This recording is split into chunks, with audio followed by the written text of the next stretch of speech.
Assalamu alaikum everyone, Ramadan Mubarak. You're tuned in to my show, The Joys and Struggles of Motherhood, with myself, Zebunisa. Today we have two guest speakers and we'll be talking about postpartum psychosis. It will be postpartum psychosis part 2 because we did speak about postpartum psychosis last week. Let me just define for you quickly and give you a recap of what postpartum psychosis is, and then I'll introduce our guests. So postpartum psychosis, it's a serious mental health illness and it can affect someone after they're having a baby. It can affect around 1 in 500 mothers after giving birth. And many people who have given birth will experience mild mood changes after having a baby. And these are known as baby blues. And this is normal and it only lasts for a few days. But postpartum psychosis is different from the baby blues and it's a serious mental illness and it should be treated as a medical emergency. The symptoms usually start suddenly within the first 2 weeks after giving birth, and often within hours or days of giving birth. And more rarely, they can develop several weeks after the baby is born. And the symptoms can include hallucinations, delusions, a manic mood, a low mood, a mixture of both, a loss of inhibitions, feeling suspicious or fearful, restlessness, feeling very confused, behaving in a way that's out of character. So I just thought I'd recap what postpartum psychosis is, so we don't need to go into detail about the meaning of postpartum psychosis, because that's something we're going to be discussing today quite heavily. Today I have with you two guest speakers. We have Hannah. Hi, Hannah. Hi, Zebby. And we also have Sakina. Hi, Sakina. Hi, Zebby. So Hannah, if you just wanted to give a little introduction about yourself, so the listeners can know who you are. Yeah, sure. So I'm Hannah Galloway. I live up in Leeds with my twin girls who are 6 and my husband. And I had postpartum psychosis back in 2016. Okay, and what about you, Sakina? Hi, I'm Soukaina and I'm a mother of 1. I live in Birmingham and I've had postpartum psychosis in 2010 and I was treated and admitted for it. Okay, so as you know, my name is Zebunisa and I also had postpartum psychosis in July 2021. And I have a baby who's 9 months old now and I'm from Leicester myself. So Sakina, if you can just tell us a bit about who you work for. I know you work for APP. If you can just give us a bit of a summary about APP. Right, so APP is a national organization and it's an organization that work with volunteers and peer supporters like myself to help support women and their families going through similar experience. Yeah, so and then and the Action on Postpartum Psychosis was established in 2011. Oh wow, so I don't think a lot of people have heard about Action on Postpartum Psychosis. So this is something that I came across when I was going through my illness. Hannah, did you hear about it? When did you hear about Action on Postpartum Psychosis? After 3 years. So I had PP back in postpartum psychosis back in 2016, and in 2019, because I was probably well recovered enough by that point, I was looking for volunteering opportunities, and I literally typed in postpartum psychosis to the internet and came up with Action on Postpartum Psychosis, and spoke to Ellie, one of our national coordinators. She was the first point of contact I had, and she was probably the first person that I'd spoken to in those 3 years who had a really good understanding of the illness because she's had the illness herself. And also it's the first person that has ever said to me, I'm sorry to hear that you had this illness, because she had that empathy as somebody who had lived experience. So it was a real breakthrough for me, I think. Yeah. What about you, Sakina? When did you hear about Action on Postpartum Psychosis? I heard about them during the lockdown 2020. I was being redundant from my previous job. And I thought it's a good idea that for me to volunteer. And I read about the charity and the work that they do. And I was thinking to myself, since I've had the experience, why not volunteer and share my own experience with the women so I can, give them hope. And it wasn't long that they had a job advertised as peer support, and I'm thinking, oh my God, this description really suit me and my personality. And I applied for it, but I didn't really know that I would get the job. I was thinking, even if I don't get the job, I just want to volunteer for the women and, give them that hope that you need as you are when you unwell in the midst of the illness. You don't feel that you are going to get better and you feel really lonely. So yeah, I did the interview and I got the job and I really enjoyed my role. Wow. So what is the job that you have there with APP? So peer support for facilitator. So peer support is a person with the lived experience or similar experience, and is offered to the person going through that experience or similar experience by sharing your own experience of the what's going on, like in terms of the illness, and also sharing some effective tools and things that helped you during your recovery. And how do you find it working with these women? What sort of behaviors do you see in these women? Is it similar to what you were going through? Is it relatable? Yeah, I find the role doing it is very rewarding because you get to see the start of you having the chat with the women, and then you get to see the journey of recovery, and you get to be with them during the recovery, and then you get to see the result. It's almost like I would describe it as teaching, when you teach a child and then the child learns to read and then eventually they can read on their own. I see it like that. So I help these women going through this experience, and then I see their recovery. I'm with them in the recovery journey, and then I see them being discharged from hospital and they back to themselves, confident and happy. And what was your second question? Sorry. My second, no, it was just one question. But how do you find it? Yeah. Yes. Sorry about that. Yeah. So really, really rewarding. And the behaviors, I think you mentioned. Yeah. Behaviors, obviously, when women are unwell, they are in distressed. They are really in a shock state. They are confused. They need a lot of reassurance. And then, what is a nice way to get reassurance from somebody that has been through the same experience as you and is standing example telling you that I was like you, once upon a time, and I made a recovery and I'm better. And they look at me and say, really? Like, the reaction that I get from them sometimes is really priceless. They look at me and say, really, you look well? And I share my experience. I said, yeah, I looked and I was unwell and I felt unwell when I first came here, but I get better and I got better, and you also can get better as well. There is, hope at the end of this illness. Alhamdulillah, that's fantastic. Alhamdulillah. So when was the last time when did you have postpartum psychosis, Soukaina?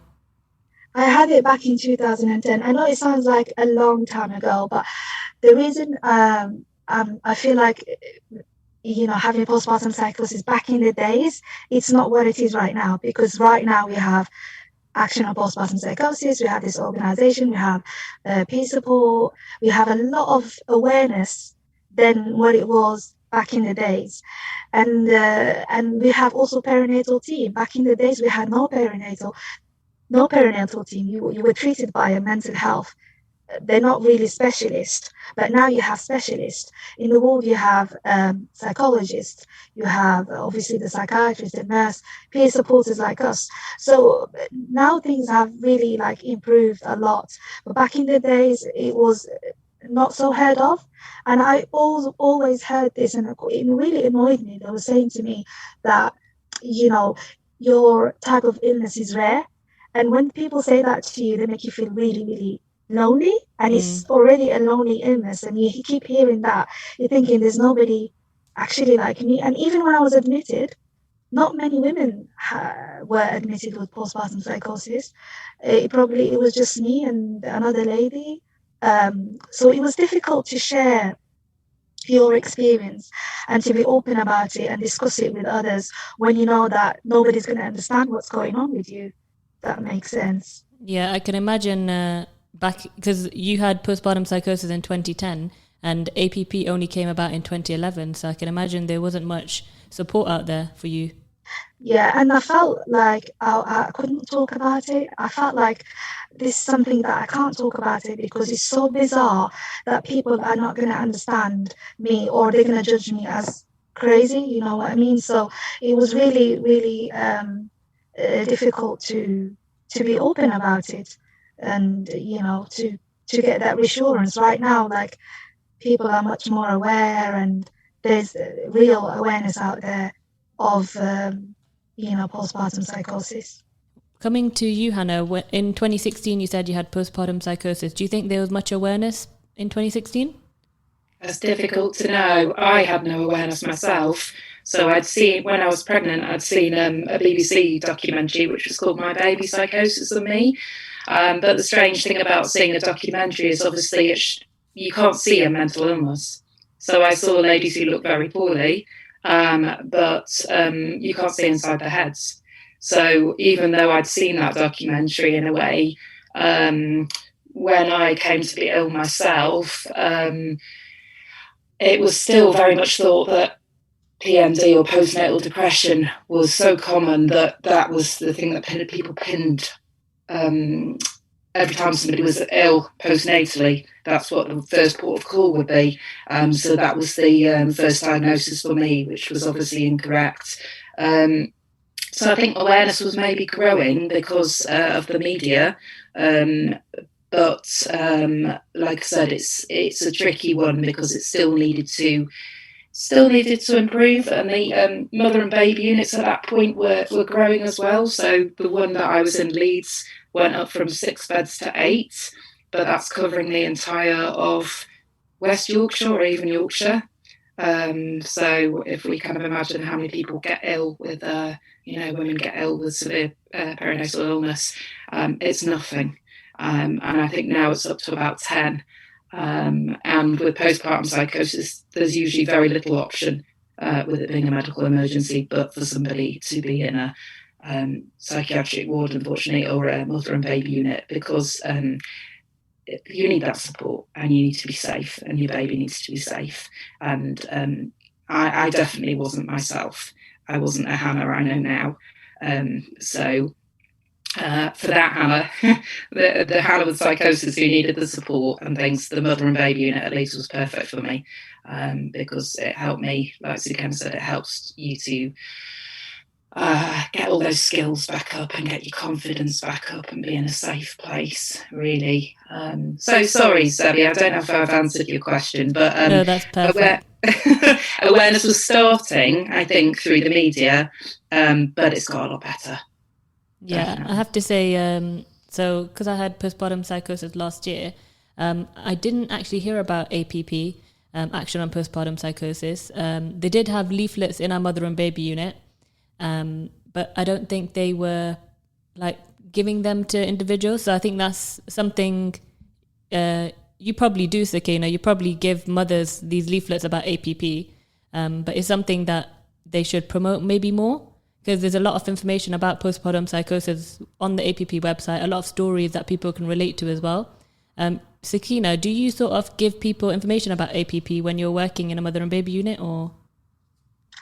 Because we work with women that are poorly, so I tend to give them information in drips, not in one go.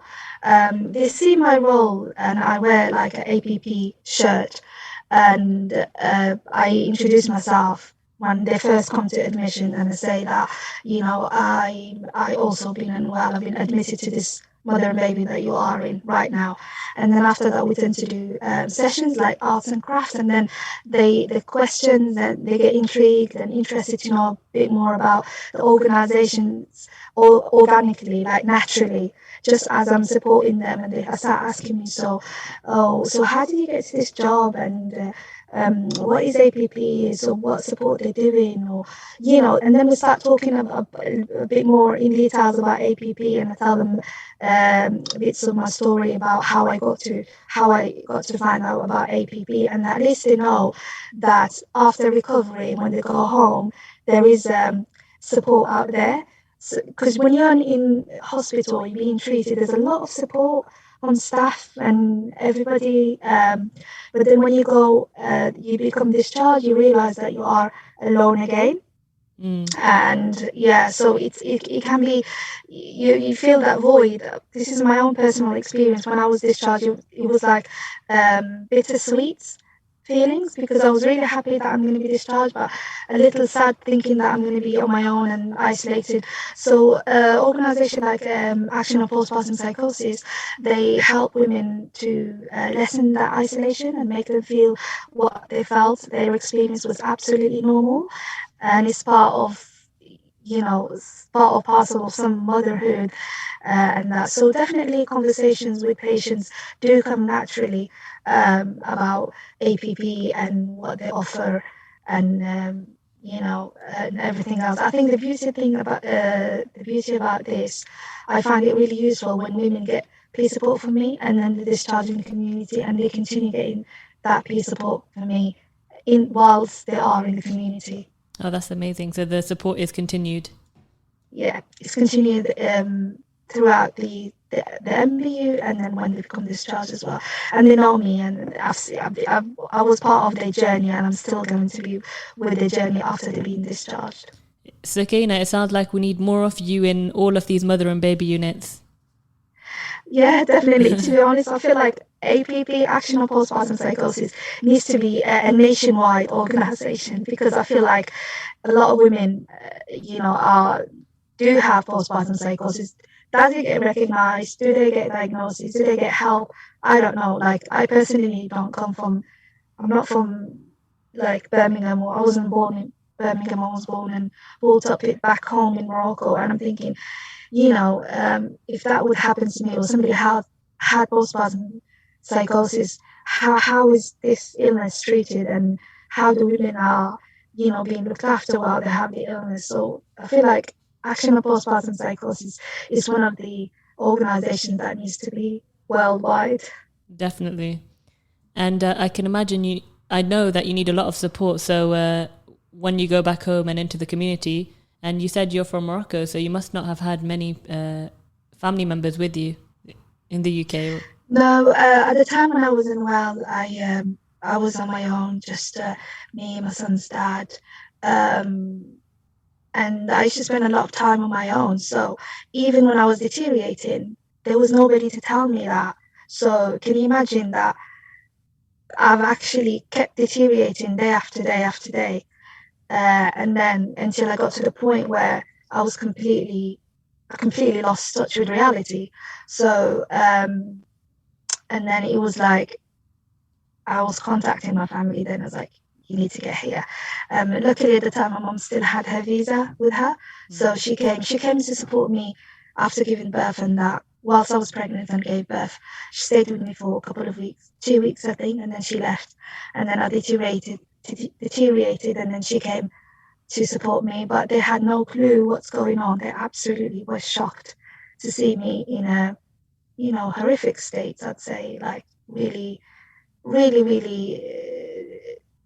disorientated, not knowing what's going on. And I knew at the time that I wasn't well, but I didn't know, or I couldn't research, or couldn't do type in a research and find out what's going on with me.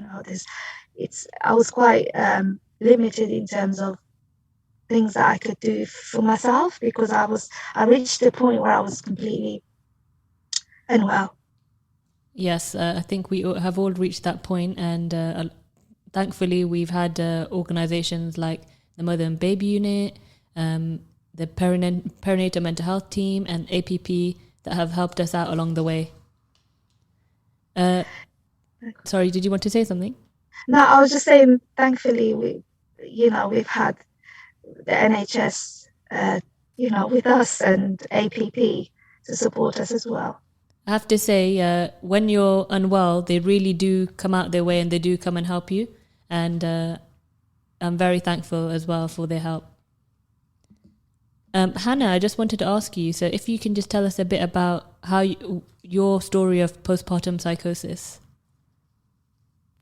Yeah, sure, that's fine. So, like I said, I had twin girls, 2016, so they're 6 years old now, and a blessing, they were a long time coming. I had them via C-section, and they were born at 36 weeks. So I was in transitional care for 5 days with them, and actually was quite well when I was in transitional care. And I became symptomatic really when I was discharged and I came home. So I came home with my girls and my husband, and I started developing symptoms that I now recognise within probably a few days, becoming very paranoid.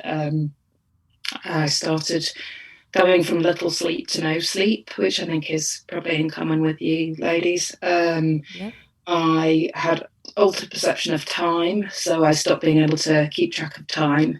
And in fact, when I was in the mum and baby unit, I used to put a digital clock on my table because that used to help me keep track of time, really, but quite frightening. So what happened was my first port of call was my midwives, because having twins, I had twin midwives that were with me, thankfully, for the first 3 months. And so they thought I had postnatal depression, as did the GP. And so I was put on antidepressants, which seemed quite strange because I was never depressed. I had very erratic mood swings, but never remember being that low particularly. And I've just made some notes for myself, sorry, because it's just difficult remembering everything. So my symptoms got worse. My health visitor was a brilliant lady, and came to see me a few times and recognised that I was becoming unwell, thankfully.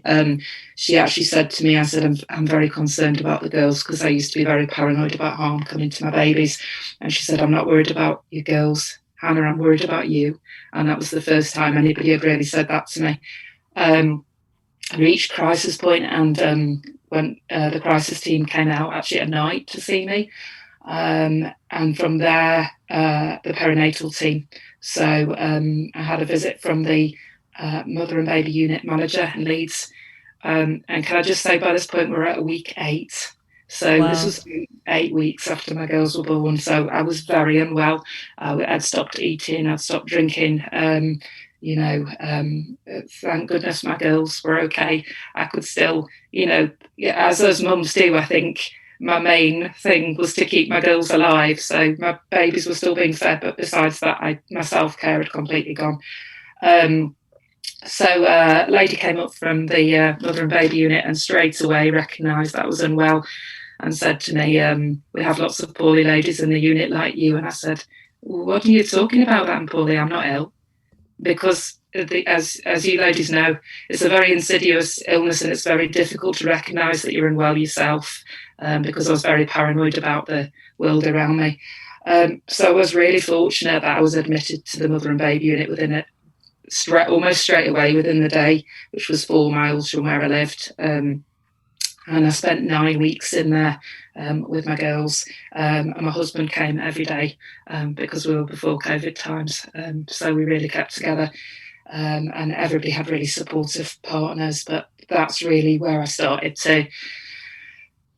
It's strange to start to get better, because I agree with your husband, Zebby, that I the first couple of weeks I actually got worse, which was a strange thing. The medication takes a while to take effect. And what I learned was that it didn't really stop the psychosis. It would shorten down the episodes that I had. So when I took it, my reaction used to be, instead of being unwell all day, I might be ill for a couple of hours or something like that. And it would shorten down when I was unwell. So I was 9 weeks in the mother and baby unit, had a bit of home leave, which is where they let you go home overnight and you'll have a nurse with you again. So they do it bit by bit, meetings every week to check how you're going on. I just have a big shout out to the staff as well at these MBUs, because it's not like your general psychiatric hospital. You have nursery nurses who help you support to play and care for your babies, all the feeding. You have your psychiatric nurses who are with you, doctors who are on call. So you're really well looked after, and they try and make it really homely. We had Leeds MBU, we had a nursery. We had a baby group and a walking group on the ward, so it was a massive lifesaver for us, to be honest. Thank goodness for mother and baby units. Honestly, I don't know how I would have survived without it, or my girls. So I came out of there after 9 weeks, and I had a lady from the mother and baby unit who would visit each week, and that happened to the year marker, and I could still go to the baby group at the mother and baby unit, which was lovely because they were mums who'd been unwell as well. So I didn't have to broach into the real world in a way. I could still touch base, and we could talk about, our experiences outside. So that was really nice. So yeah, and that takes me up until the end of that year, really. Unfortunately, I had a repeat episode in 2018, but that wasn't postnatal. That was related to my daughter having appendicitis and the stress that put on me. But I would say having a second episode, although it was scary, I got on top of it a lot quicker, and I knew who to ring, and I recognised my triggers and my symptoms, and recognised I was getting unwell, and rang the crisis team quite quickly, and I managed to be treated at home and stay with my girls. Oh, that's good to hear. Yeah, so it was, yeah. So it's been a long road, but we're all together. That's the thing, we've all survived it, and I think that's what we can all say as well, isn't it? Thank goodness for that. Yeah, I have to agree that all the teams, the MBUs, the perinatal team, all these teams do a fantastic job in helping you recover. And it's just about you trying to recover yourself, trying to engage with the system. So what sort of symptoms did you have when you were having postpartum psychosis initially, Hannah? I won't go into too many details, but I probably say, similar to what your husband said, Sebi, I've ticked every box on the form about very strange disconnections with reality, very intense paranoia. I think paranoia is a word we throw about, but until you've actually experienced it and believe people are in a conspiracy against you, it's so I didn't really trust any sort of professionals, which made it hard to get a diagnosis, I think. Altered time perception, inability to sleep, which was horrible, because the one thing you really need to get better is to sleep. And I remember going to the mother and baby unit, and one of the first things they did was said, you need to sleep, and gave me some sedatives to help me sleep. And at that point, I hadn't slept in 4 days, solidly. You, like I said, just a disconnection with reality, really. It was almost like a waking nightmare, I would say, that you couldn't come out of. And then periods when you're lucid, as well, as you ladies know. So the strange thing about psychosis really is you're not psychotic all the time. So somebody won't display as unwell all the time necessarily. You'll have periods when you're completely well. And the difficulty I found was when I was well, convincing myself that I had been ill. So I think that's where it comes in, that your partners, your family, your friends are probably going to recognise you're unwell a lot more than you are yourself, because you trust your own eyes. You trust what you're seeing through your own eyes, and what you're hearing through your own ears. So if you're hallucinating and you're hearing voices and things, that's normal for you. But maybe if you're in a room and you're hallucinating and your husband's there, he might say, I can't see what you're seeing. There's something going wrong. So I think KPP have a campaign on it, don't they, so about a new mum seeming strange. And it really is true that if there are things that you recognise in a friend that just don't seem quite right, and you just have a look, it's better to be wrong and kind of say, okay, I think, this person might be unwell, I'm going to get some support. There's no shame in it. There's no shame in being unwell. It's the same as, physical illness. And it's taken me a long time to get to that point, to put away the guilt and the stigma of it. But, it's none of our fault that we've had this. It's just unfortunate, really, in a way, perfect storm of things. So I would just say, if you think somebody is unwell with it, please get support. Like, please contact perinatal team, APP. Just talk through with somebody, even if you're wrong. At least you've reached out. It's, like I said, it's better to be wrong. If you imagine somebody having a heart attack in the street and you ring 999, they're probably, even if it's not right, it's better to prevent what might happen than for that person to become really, really unwell. And it's similar with a psychiatric illness, that it's you've got to act on it when you think there's something going off, because the next day that person might seem perfectly lucid. I don't know about you ladies, but I had days when I went out with my friends, when I saw my parents, when I would sit and have meals with people, and I looked like nothing was wrong with me in between those times. So it's kind of catching those moments when somebody seems like they're acting out of character and saying, okay, something's going wrong. I need to do something about this, because that mum is responsible not only for themselves, but you've got the babies as well. So it's better to be wrong about it and to maybe, talk to someone and then take it from there. Like I said, no shame, no stigma. That's just speak out if you think there's something wrong with a friend. That's what I would say. I've talked for ages, sorry, Zadie. No problem. It was good to hear your story. It was quite relatable for myself as well, because I went through a lot of those things that you mentioned as well. Keeping an eye on the time, acting a bit bizarre, out of character, and a lot of the things that you mentioned, I was going through the same things. I, like my husband said in the previous show that we had, I was hitting all the criteria for the definition of postpartum psychosis. So I had it quite bad, but I think we all have it quite bad.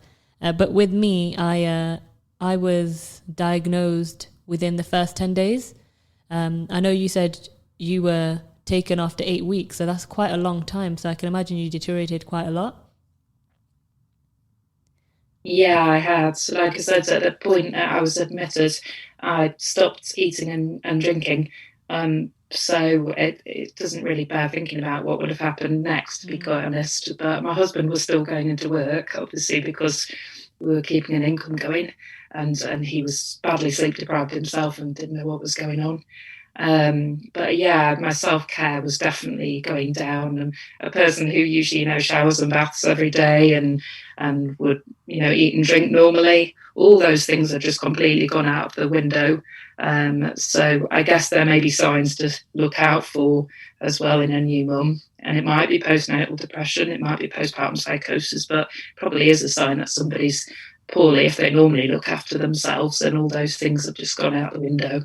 So I was a complete shadow of myself, of my former self, really, as the illness had completely taken over me.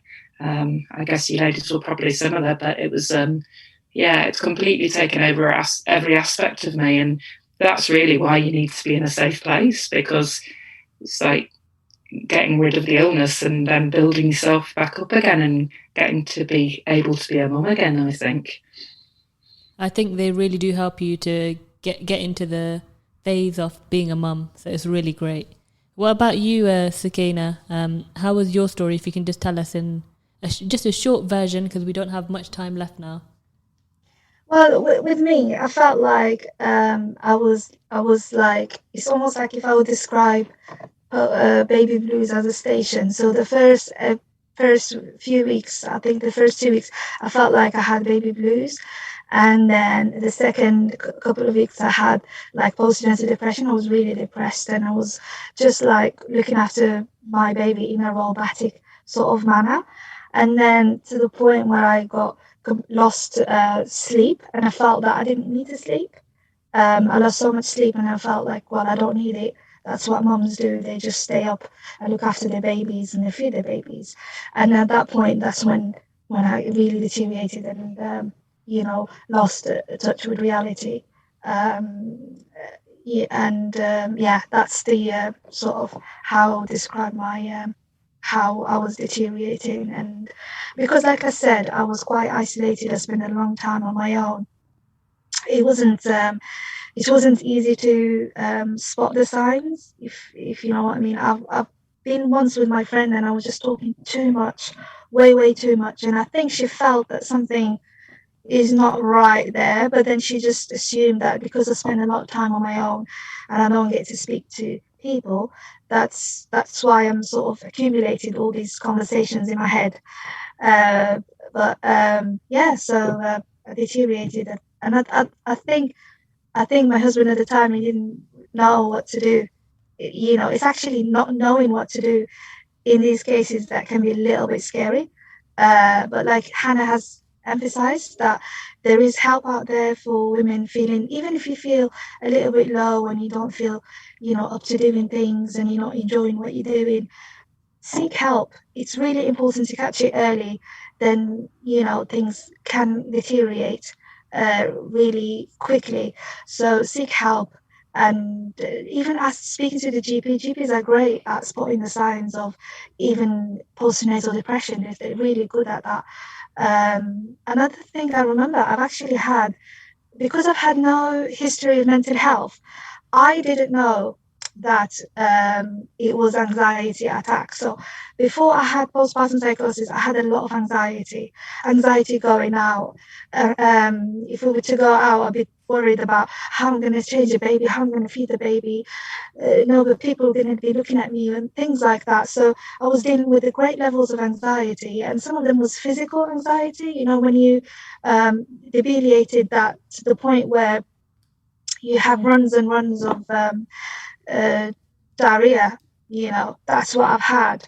So I've had that for about weeks and weeks, and I couldn't eat and I couldn't drink, and I didn't realize that was anxiety. I just thought it's part of parcel of motherhood. At that point, being a new mom, you just assume things. You don't really tend to, well, that was my own experience. I was not seeking, I was not clarifying on other people, does this happen to you, or do you feel like that? Or because probably I was at that point deteriorating myself, so I didn't really check it with no one. I didn't say, did you have this or did you have that? I had one good piece of advice from a midwife, and I felt I didn't follow it. She said that you rest when your baby's resting. And I was saying to myself, I was debating that, and I'm thinking, no, but then I've got to clean up my house, and I've got to do this, and I've got to do that. And I thought that being on my own, I can still keep up with the housework and the cooking and everything, just how I was living on, just me and my husband. But I didn't take her advice on board while I was debating it. And I felt like, well, I can't say that it's because I didn't rest, but sometimes you just can't help it. Your anxiety is not letting you sort of relax or rest. I think the very first episode I've had was anxiety. But like I said again, just please check it. Even if you have anxiety, don't undermine it. Check your symptoms with your GP and keep even a record if you can of how you're feeling. It's just no harm. It's like Hannah said, it's better to be wrong than not to do anything about it. And definitely don't feel shy to seek support, because there's a lot of support out there. And if you don't know unless you ask, I'd say. Yeah.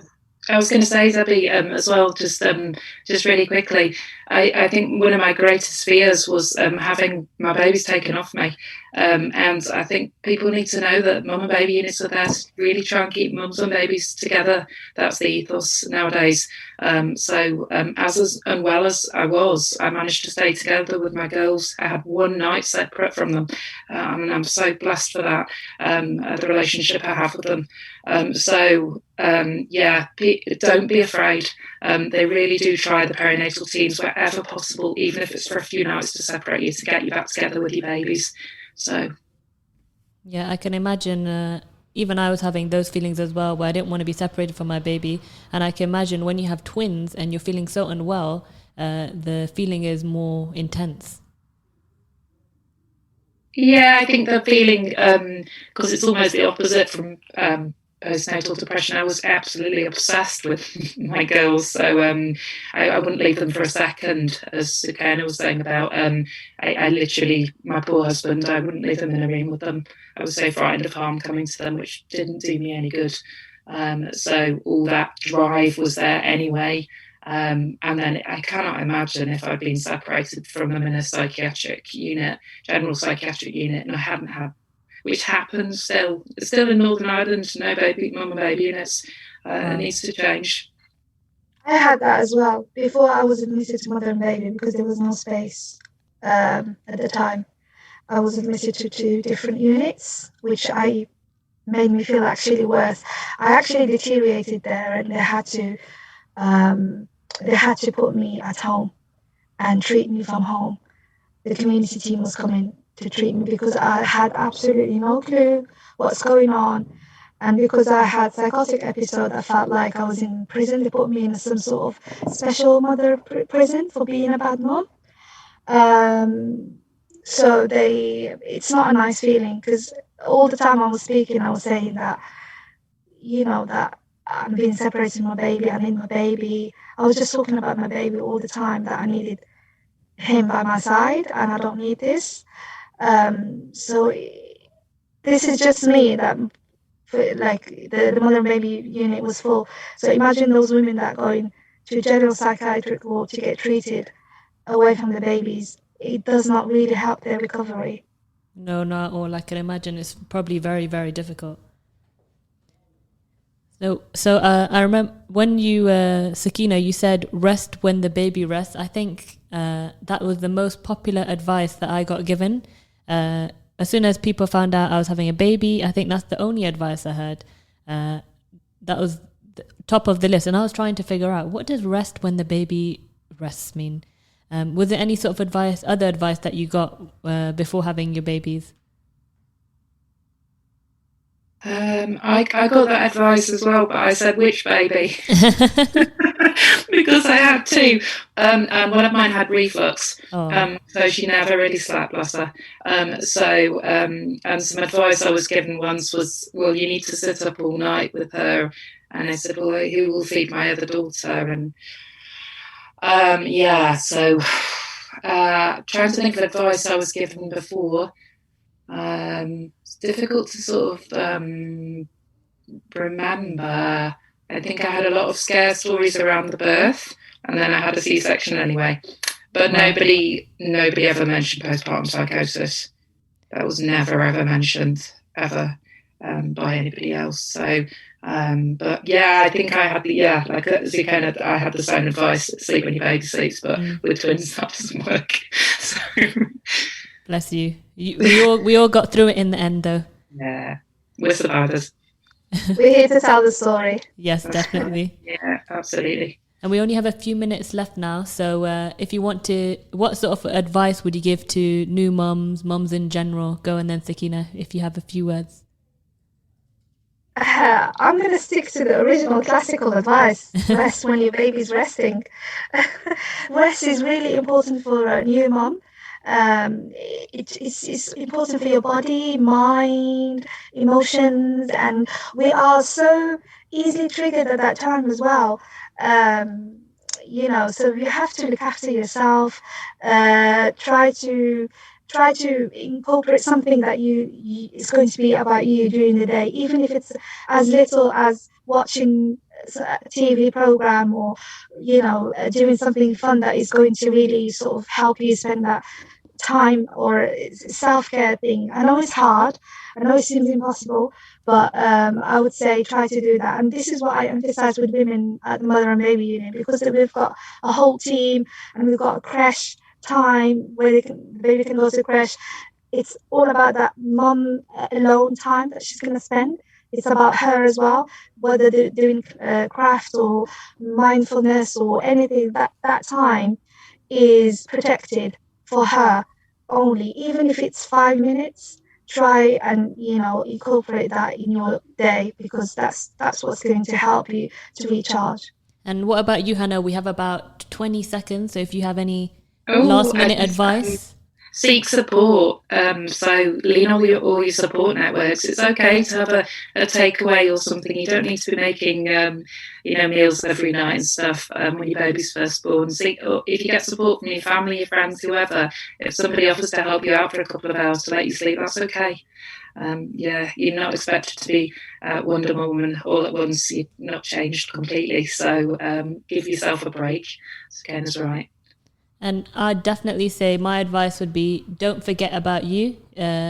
Sometimes when you're mum, you forget about yourself, and you can have lack of sleep, and it can lead to other crazy things where you can go and you can end up with postpartum psychosis, depression. So definitely just don't forget about you, seek support, and look after yourself.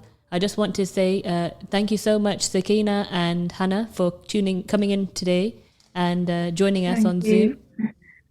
It's been lovely. Thank you. Thank you so much. And thank you, everyone.